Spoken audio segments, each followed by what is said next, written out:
किसी त्रिभुज में एक भुजा के समांतर खींची गई रेखा अन्य दोनों भुजाओं को जिन बिंदुओं पर प्रतिच्छेद करती है वे बिंदु उन दोनों भुजाओं को समान अनुपात में विभाजित करते हैं। यही है थेल्स प्रमेय। ये तो हो गया इसका कथन। क्या क्या हमें पता है? एक त्रिभुज है, एक त्रिभुज ABC है, ठीक, जिसमें भुजा BC, ये वाली भुजा BC के समांतर खींची गई, भुजा BC के समांतर रेखा DE है। इतना हमें पता है। एक त्रिभुज ABC है और इसमें जो भुजा BC है उसके समांतर रेखा DE है। समझ में आ गया? अब इसके बाद सिद्ध करना है। क्या सिद्ध करना है? सिद्ध करना है कि इनका अनुपात बराबर होगा इनका अनुपात, है ना। सिद्ध करना है AD अपान BD। बहुत आराम से समझिएगा। बराबर होगा AE अपान EC। यही तो थेल्स प्रमेय कहती है कि किसी त्रिभुज की एक भुजा के समांतर अगर कोई रेखा खींची जाए तो वो रेखा अन्य दोनों भुजाओं को जिन बिंदुओं पर प्रतिच्छेद करती है वे बिंदु उन भुजाओं को समान अनुपात में विभाजित करते हैं। स्टेटमेंट हो गया, दिया है, सिद्ध करना है। अब रचना उसके बाद उपपत्ति यानी प्रूफ। रचना क्या करनी है? बहुत ध्यान से देखिएगा। रचना में आपको क्या करना है? एक लंब डालेंगे हम AE पर, D से एक लंब डालेंगे किस पर? AE पर, और इसको हमने नाम दे दिया M। तो क्या हो गया? DM लंब हो गया। और E से लंब डालेंगे AD पर, E से लंब डालेंगे AD पर, इसका नाम दे दिया हमने EN। समझ में आ गया? एक तो ये रचना हो गई। दूसरा DC को मिलाएंगे और BE को मिलाएंगे। इतना काम आपको करना है। अब डिजाइन आपका बहुत बढ़िया बन गया। DC को मिलाया, BE को मिलाया, E से AD पर लंब EN खींचा और D से AE पर लंब DM खींचा। तो रचना में क्या आपको लिखना है?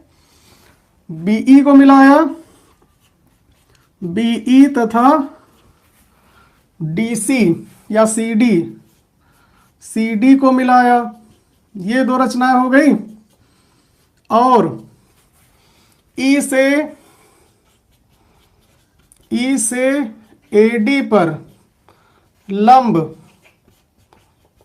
EN तथा D से AE पर लंब DM खींचा। इतनी बात समझ में आ गई। अब आते हैं उपपत्ति पे। इसकी कैसे इसको प्रूफ करेंगे? बहुत आसान है। आज आपको ये थेल्स प्रमेय याद हो जाएगी अच्छे से।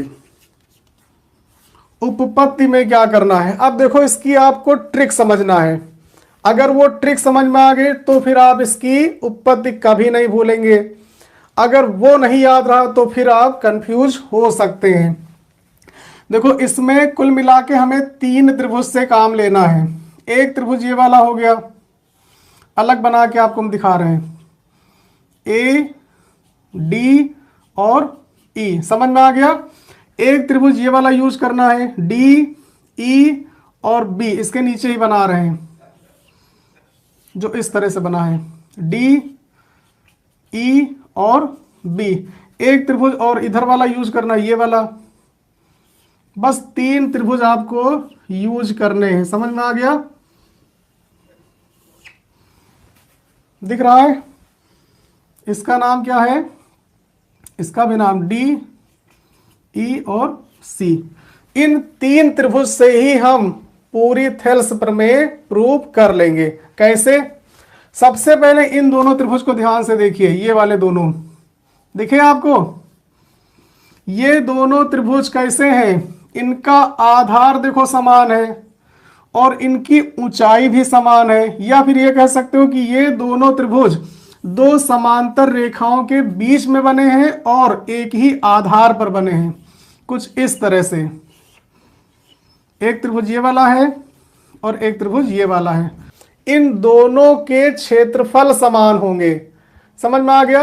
अगर आधार बराबर हो और ऊंचाई बराबर हो तो उनका क्षेत्रफल एक जैसा होगा। इसका मतलब इन दोनों त्रिभुजों के क्षेत्रफल कैसे हैं? समान होंगे। क्यों समान होंगे? क्योंकि ये एक ही आधार, देखो ये वाला त्रिभुज भी डी आधार पर बना है और ये वाला त्रिभुज भी डी आधार पर बना है। इनका आधार समान है और ऊंचाई भी समान है ना? बस यही शुरुआत करेंगे। त्रिभुज नाम इसका क्या है? डी ई बी, नाम याद रखिएगा, डी ई बी। और दूसरा डी ई सी, डी ई सी, एक ही आधार, एक ही आधार और समान ऊंचाई पर बने हैं। एक ही आधार और समान ऊंचाई, समान ऊंचाई पर बने हैं, इसलिए इन दोनों का क्षेत्रफल समान होगा। समझ में आ गया? इसलिए एरिया ऑफ ट्रायंगल डीईबी बराबर होगा एरिया ऑफ ट्रायंगल डीईसी। समीकरण 1। बताओ भाई, यहां तक बात समझ में आ गई?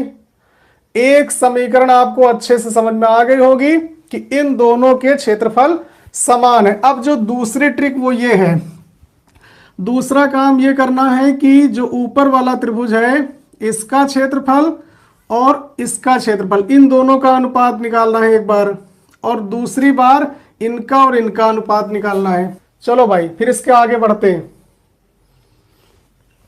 अब ये हमने मिटा दिया इसका स्टेटमेंट। अब जो ट्रिक हमने बताई वो क्या बताई है कि दोनों का अनुपात निकालना है।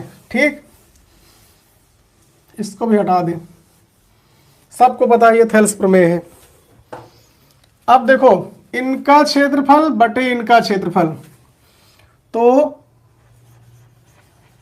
Area of triangle A D E, यानी ये वाला, इसमें हम नहीं कर रहे, ये रफ में बात कर रहे हैं, समझ जाओ ये वाला। ठीक, ट्रायंगल ए डी ई अपान में इनका एरिया ऑफ ट्रायंगल, क्या नाम इसका? D E B. इन दोनों का अनुपात निकालना है। ठीक, बहुत ध्यान से देखो।